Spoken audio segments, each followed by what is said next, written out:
Hello সবাইকে, কেমন আছেন সবাই? আসসালামু আলাইকুম। আশা করি সবাই ভালো আছেন। আল্লাহর অশেষ রহমতে আমিও ভালো আছি। মনিস ডেইলি লাইফ থেকে আমি মনি, কাছের ও দূরের সবার সুস্বাস্থ্য কামনায় আমি আরেকটি ব্লগ শেয়ার করতে যাচ্ছি আপনাদেরকে। ভিডিওর শুরুতে সবাইকে আরও একবার অনুরোধ করব, সবাই প্লিজ আমার চ্যানেলে একটু সাবস্ক্রাইব করে দিবেন। আজকে আপনাদের সাথে আমার বিয়ের পর দেখা একটা খুব ইন্টারেস্টিং অভিজ্ঞতা শেয়ার করব। আমি তো কক্সবাজারের মেয়ে। ছোটোবেলা থেকে একটা নির্দিষ্ট নিয়ম দেখে বড় হয়েছি। আমাদের ওদিকে সাধারণত ইফতার মানে নিজের পরিবারের মধ্যেই থাকে, খুব বেশি আদান প্রদান করা হয় না। কিন্তু বিয়ের পরে সে চিটাগাংয়ে এসে দেখি একদম উল্টা দৃশ্য। প্রথমেই আমি বুঝতেই পারিনি কী হচ্ছে। হঠাৎ আমি দেখি আমার এক ননদের জন্য আলাদা আলাদা জায়গা থেকে ইফতার পাঠানো হচ্ছে। আমার শ্বশুরবাড়ি থেকে আসছে ওর জন্য, চাচা শ্বশুর বাসা থেকে, আবার এমনকি আমার ফুফি শাশুড়িও পাঠাচ্ছেন। আমি তো অবাক, শুধু দেখছিলাম, মনে হচ্ছিল এত আদর হয় নাকি। কারণ আমাদের এলাকায় এমনটা আমি কখনো দেখিনি।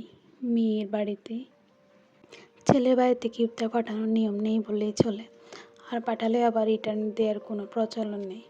তাই এখানে এসে যখন দেখলাম এত আয়োজন, সত্যি বলতে একটু লজ্জা লাগছিল, আবার ভালো লাগছিল। কারণ বুঝলাম সম্পর্কগুলো কত সুন্দরভাবে ধরে রাখা হয়। তখন মনে হলো জায়গা বদলালে নিয়মও বদলায়, সংস্কৃতিও বদলায়। আগে আমি ভাবতাম সব জায়গায় একই নিয়ম চলে, কিন্তু এখন বুঝি প্রতিটা এলাকার নিজস্ব আলাদা সৌন্দর্য আছে।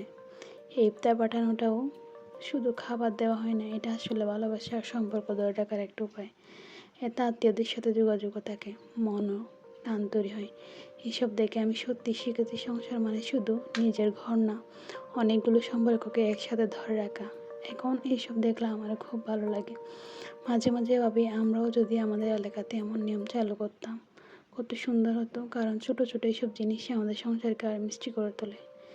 আপনাদের এলাকাতেও কি এমন ইফতার পাঠানোর নিয়ম আছে, নাকি আমাদের মতো আপনারাও প্রথমে দেখে অবাক হয়েছিলেন?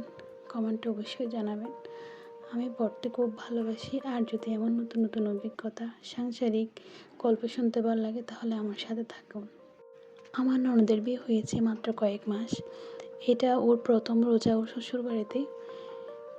একটা বিষয় নিয়ে একটু মন থেকেই কথা বলতে চাই। আসলে আমি অনেক জায়গায় দেখি শ্বশুরবাড়ি থেকে ননদ বা আত্মীয়দের বাড়িতে অনেক ইফতার পাঠানো হয়। প্রথমে দেখলে খুব ভালো লাগে, মনে হয় কত আদর কত ভালোবাসে। কিন্তু পরে ভাবলে একটা প্রশ্ন মনে আসে, আসলে কেন তো ইফতার পাঠানো হয়? এটা কি সত্যি শুধু ভালোবাসা, নাকি সমাজের একটা অদৃশ্য চাপও কাজ করে?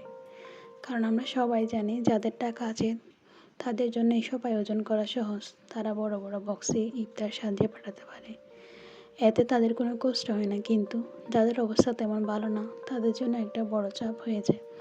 গরিব পরিবারের মেয়েরা তখন কি করবে? তারা তো চাইলে এত কিছু দিতে পারে না।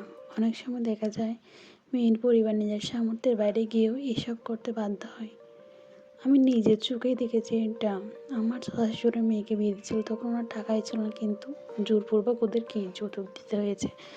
এখন রোজা আসছে, রমজান ইফতার দিতে হচ্ছে। আমার শ্বশুর উনি দিয়েছে 5,000, আমার শাশুড়ও 5,000 দিয়েছে। ফুপিরা পর্যন্ত নিয়ে গেছে শ্বশুর বাড়িতে ইফতার।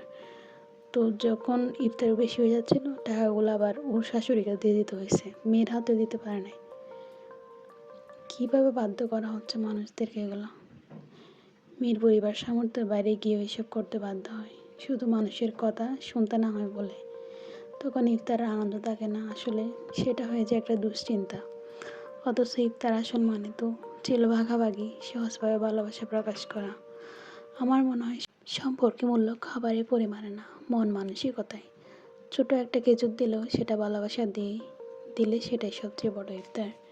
সমাজ যদি একটু বদলাতো আর এসবকে বাধ্যতামূলক না ভাবতো, তাহলে অনেক মেয়ের পরিবারই স্বস্তিতে থাকতো। আমার চাচা শ্বশুর বলতেছিল আমার না পারলেও দিতে হবে আমার মেয়েকে, না হয় আমার মেয়ে সংসার অশান্তি হবে, পর আমার মেয়ে সংসার ভেঙে যাবে। এটা আসলেই সত্যি একটা আমার সত্যিকারের ব্লগ ছিল। সবাই দোয়া করবেন আমার জন্য। আল্লাহ হাফেজ।